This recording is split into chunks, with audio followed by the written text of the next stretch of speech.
Hello guys, it's Sharif with Engadget, and we're looking at the YotaPhone. That's its working title for now. It's just a prototype. I'm joined by Vlad and Lau from Yota Devices in Russia, and we're going to give you a quick overview of this very innovative handset. So from the front, it's a regular Android phone. We've got a HD front-facing camera up there, HD screen, 1280 by 720, and it's running Jelly Bean, right? Yes, right. That's right. So it's a standard Android phone. One difference though, and it's a big one, is that Yota Devices is playing here with a different kind of navigation, so that, for example, there are no home buttons down here. For multitasking, you'll press and hold there. Let's see, press and hold, and you get multitasking. And if you want to go back, you can do a half swipe, or if you want to do, let's see, home. Let's try, okay, so we're into the weather app. We do a full swipe, and that takes us home. So there are like swipes because they've extended the capacitive layer all the way down to the bottom. Other bits are also familiar. We have a 3.5mm jack on the top, and this is quite interesting. If you see up there, we have a combined SIM tray and power button, and you guys are toying with the idea of making that you can swipe to open it. Yeah, well, first of all, we believe the future smartphones will have no buttons and no holes.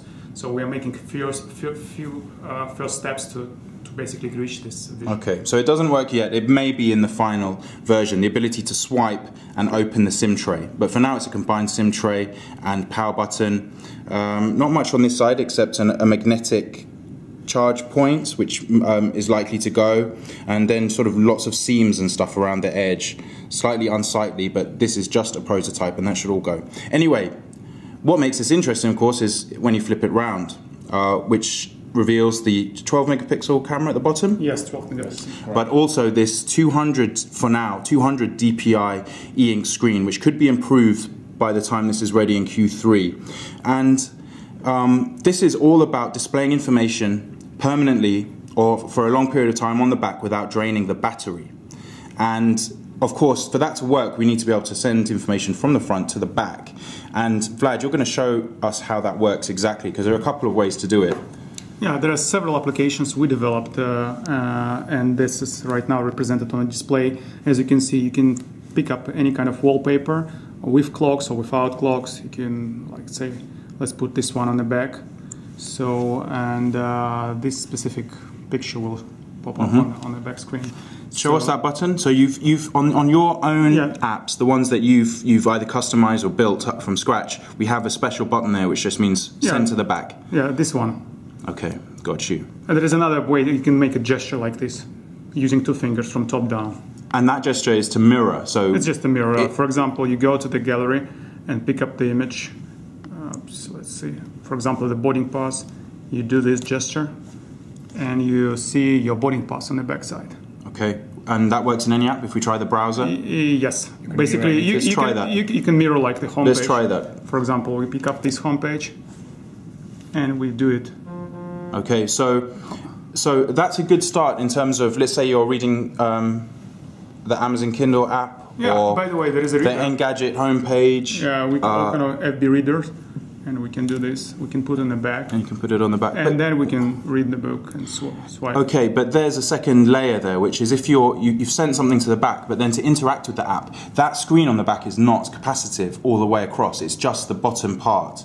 So if you turn it back around to the e-ink display. That's right. So, you know, here is the home screen.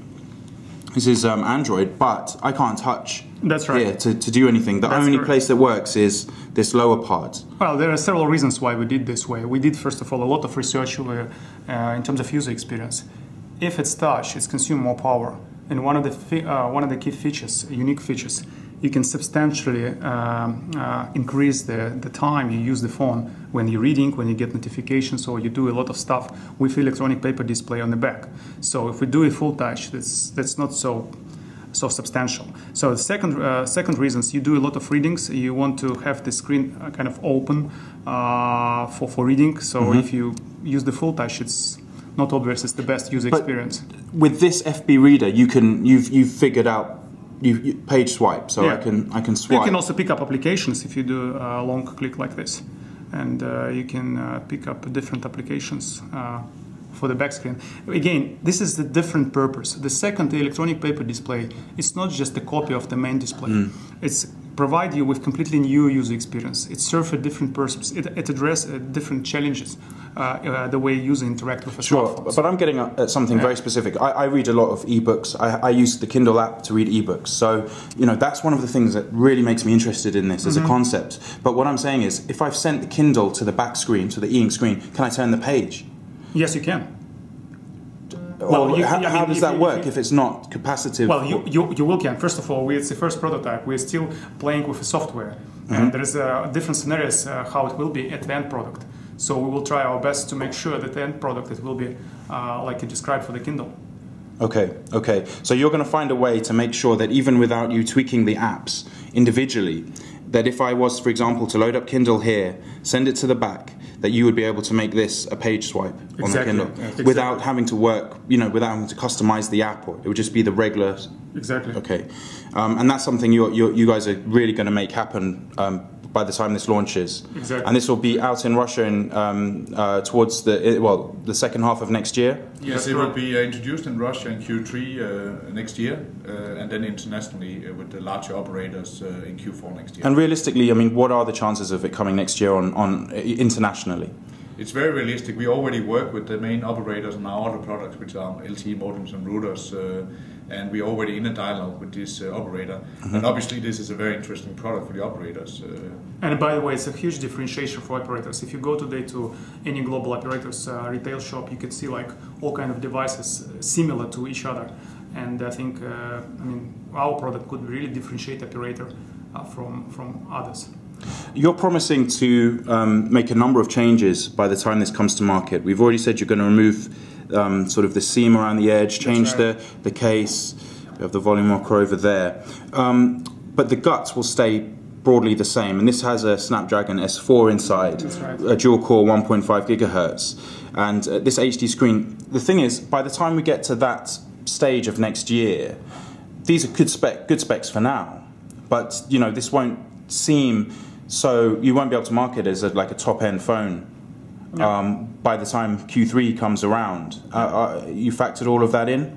Yes, we did. Of course, there are certain things we can't change because the production process requires some time.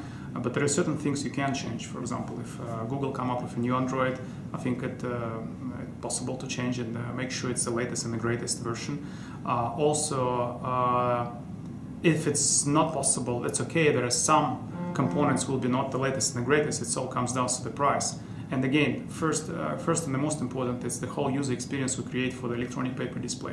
This is the key differentiation. This is where we spend 80 or 90% of our time and efforts. And by the way, we have a big software engineering team in Moscow, St. Petersburg, who is working on these applications and SDK for the whole Android community, developers community, to bring their applications for the EPD display. The APK will just be focused on allowing people to put in that button that you have, the send to the rear screen button. Exactly. That's one of the key aspects of the APK, allowing people to put that into their apps. Yes. Yeah. And for them to also do that intelligently, I send the right information. Let's say, for example, we want to put calendar information, so I want to see my upcoming appointments. That's doable now. Yeah. Is it? So well, we created a certain number of applications which we believe will be in great demand and critical to set the example. Again, we'd like to give an opportunity for developers to be creative and basically either develop from scratch just completely new application or to port what they have currently in the Google Play market. So we're already only talking about this phone in public now, and already the last couple of days we had so much interest in new apps and new ideas that you could actually use this back screen for. There's a whole new world of. And I would say if it was, we really appreciate there's such a positive feedback from Android community. We've seen yesterday. It's the first time we basically start talking about this product. There was such a positive feedback about this product and opportunity. So thanks to Android community. Great. Now, so the reason I was sort of getting at the idea of whether the specs would be mid-range by the time it comes out is it is about price. You know, how much premium are we going to expect to pay to get this second screen and these specs at that time? So you'll not pay extra for the second screen. You'll pay the price of a premium Android device. Obviously, it depends on the operator what the final consumer price will be, but it'll be priced premium Android device. Premium. But it won't be premium by the time it comes. That's what I'm getting at, you know. So basically, it'll be mid-range by the time. As Vlad mentioned, we are a relatively small company who can quite fast improve the specs of the product. The specs we're showing currently could change and improve by the time we launch. We've got a tremendous support from Qualcomm, for instance. We follow closely what they're doing. And we will be ready to introduce anything new if it's ready. Well, our target is to have the latest and the greatest again, okay. And we are getting tremendous support. Qualcomm, Corning, by the way, it's covered by Gorilla Glass from both sides. So both sides have Gorilla Glass. Exactly. And by the way, the first time you see the 3D curved glass from Corning, which is a new product. And again, despite the fact we are a startup, Japan Display, Qualcomm, Corning, Inc. provide us tremendous support because they're very excited about this product. They share our vision that this is a new type of the smartphone, and I think they will try their best to help us to bring the latest specs by this time. Okay, just a very quick rundown of the specs in this prototype so far. So what is in here? 32 gigs? Yeah, 32 gigs. And 2 gigs of RAM? 2 gigs RAM, yes. 1.5 gigahertz dual core? Exactly. Yes. 12 megapixels on the back? 1.3 on the front. And 1.3 on the front? HD, yeah. And an HD display. Okay, very exciting. Thank you. Thank you.